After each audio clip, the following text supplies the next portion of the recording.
Please welcome Stacey Abrams. Stacey Abrams. Political powerhouse Stacey Abrams slowed down a few minutes to chat with me about the importance of making sure that every American is represented in the 2020 election process, even through COVID-19.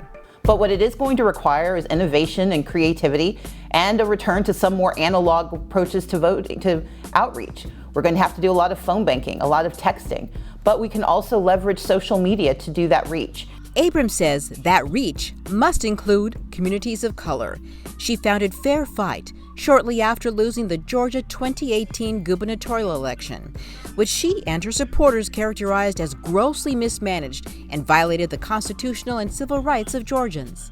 Not only do we tackle voter suppression at registration and staying on the rolls, those voter purges that have been happening more and more frequently, we look at making sure you have access to the ballot, meaning that your polling place isn't shut down, that you have access to an absentee ballot.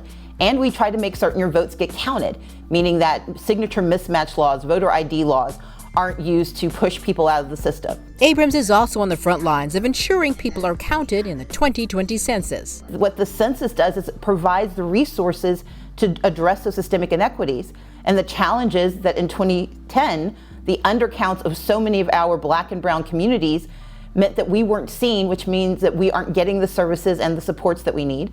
For this former Georgia state minority leader, having Black women run for office, from school boards to the White House, is critical to changing the current status of African Americans' disproportionate numbers in poverty and now suffering from COVID-19. As my friend Diana Presley likes to say, the people closest to the pain should be closest to the power.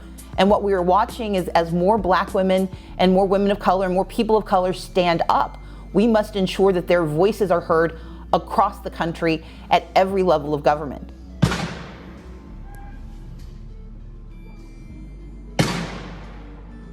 It looks to me like murder, and they should be held to account. Leader Abrams doesn't hold back her criticism of the fatal shooting of 26-year-old Ahmaud Arbery, February 23rd.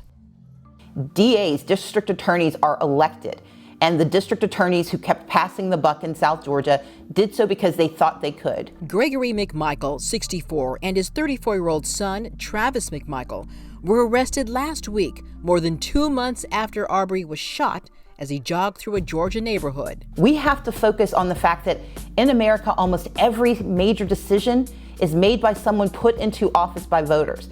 If voters are not a part of making those choices, we will get the results that demean and ignore our communities. And so we have an obligation not only to stand up for Ahmaud Arbery, but to stand up for every person who has faced injustice or silence because those elected to serve refuse to speak. Abrams' own political future remains a mystery, while her name has been considered as a running mate for presumed Democratic nominee Joe Biden. Our votes, our time, because we are Georgia. Say it with Tamara Banks, BNC, Atlanta.